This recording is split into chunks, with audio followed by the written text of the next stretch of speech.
please give us a short presentation. Hello, my name is Viktor. I'm 30 years old and born in Germany. And at the moment, my plan is to travel across Japan by just hiking. At the moment, I'm in Hokkaido and hike the East Hokkaido Trail. You are now in Hokkaido, like you've been hiking for quite some time, right? I pretty much have this dream since I'm a small boy. I started in Germany from my home village and walked to Spain across France. Just walking. Just walk. It's like the Ohenro in Shikoku. Yes. It's like the European pilgrim trail. And traditionally, you start from your front door. So you do it by walking. And then after that, where did you hike? That was the kind of practice because my father told me to practice first. This was like around 3,000 kilometers.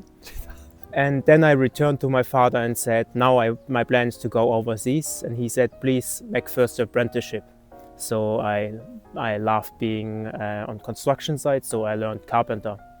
And then I went to New Zealand.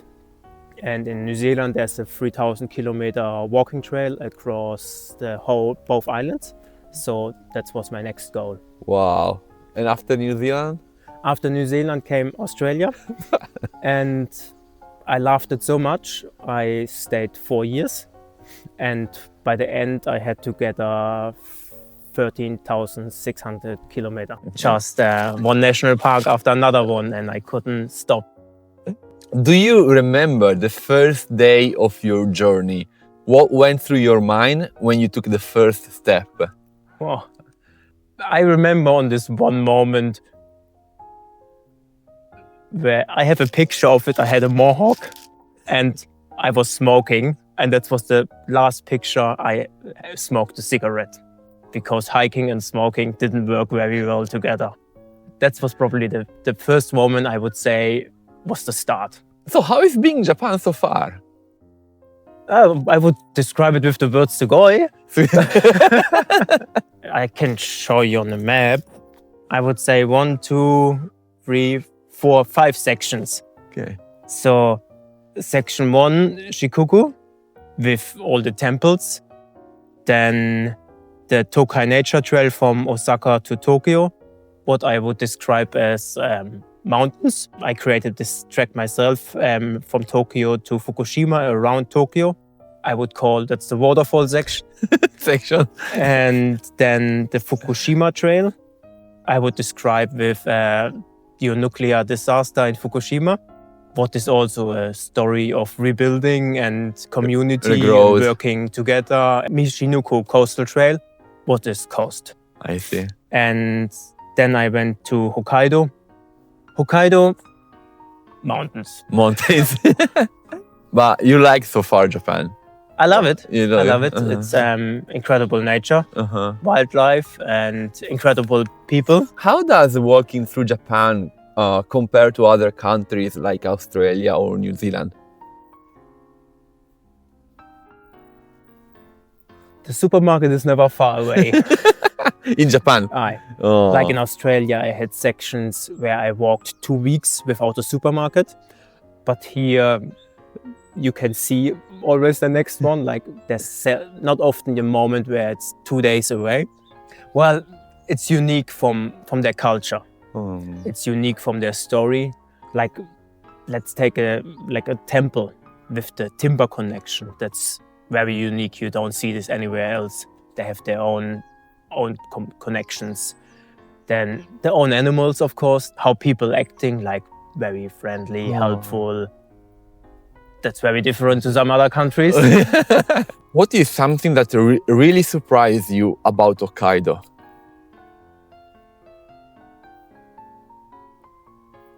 Wild bears.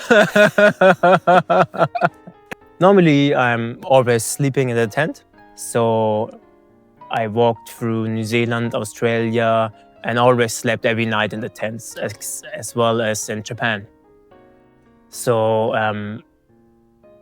you wake sometimes up by a deer or some other animals, but here in Hokkaido so far, I had a few bear encounters by night.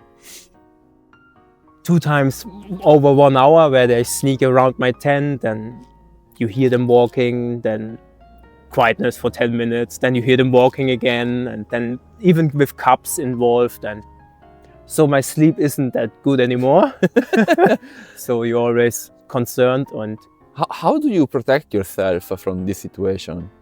that's like they call it the Bermuda triangle, sorry. And it's like when your camp is here, you go downwind, and then you cook like here, 100 meters away, and another 100 meters away, is your food bag. So everybody should be 100 meters each away to have the smell on different areas. I see. Makes totally sense.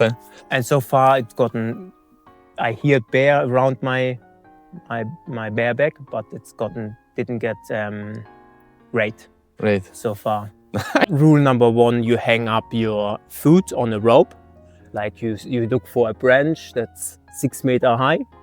It shouldn't be too thick, it shouldn't be too thin, and then you throw your rope over and pull your beer bag up, like 4 meters above the ground and 2 meters under the branch, but also 2 meters away from the trunk.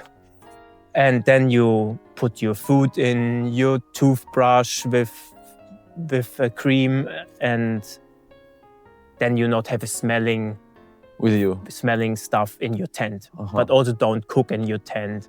And the other protection, I found a bear spray in the nature, so I'm carrying now a bear spray with me if in case.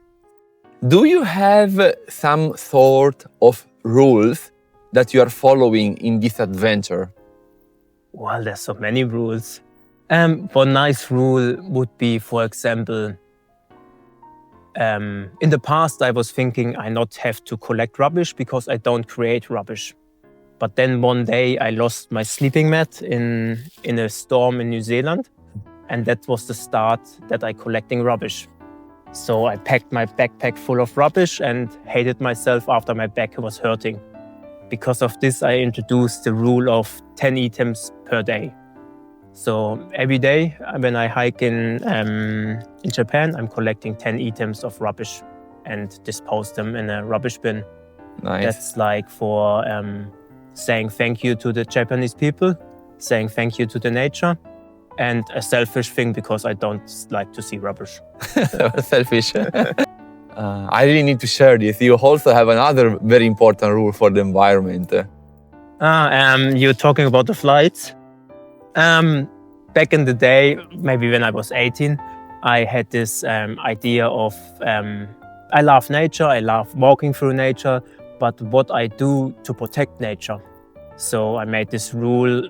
I had 10 fingers. I said, okay, I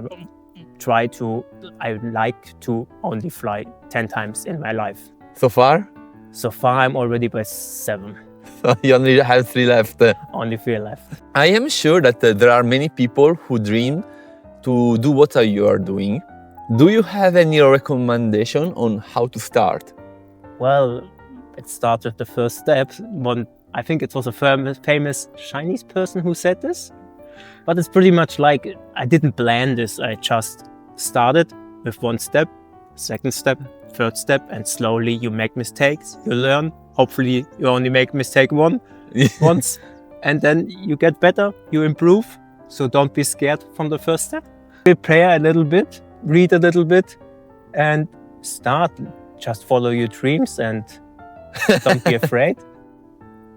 But like you don't do any physical preparation or anything? Well, it comes slowly. The body is incredible. He increases strength very quickly, but he also releases strength very quickly. During your travel, what is the toughest thing that happened to you so far? The toughest thing? Well, walking through winter is always tough when you can't feel your fingers anymore, and it's like hard to just close the zipper because your mobility of your fingers are just gone.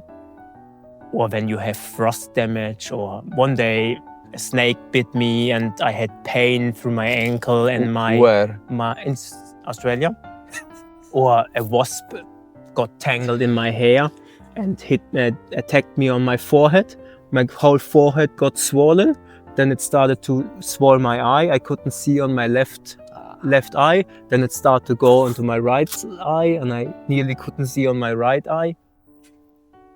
But also like nearly falling down a waterfall, or poking out my eye when I bush bashing through a waterfall, and I had this cut over my eye.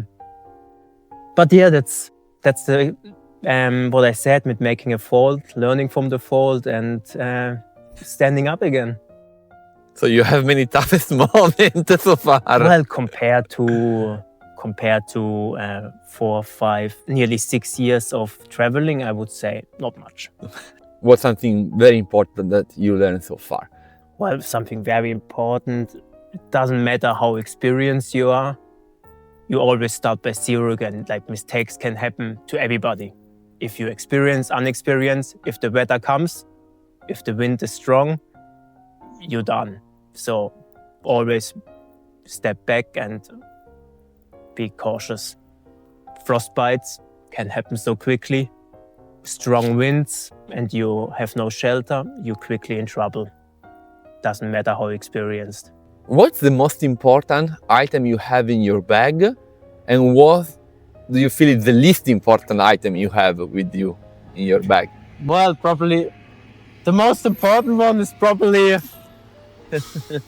like seeing something is pretty important, I think.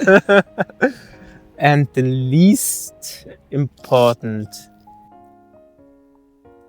yes, everything is important. Everything is important. Is there anything that you do every day as a routine? Well, yeah, writing diary is my probably 1 hour per day at least, mostly.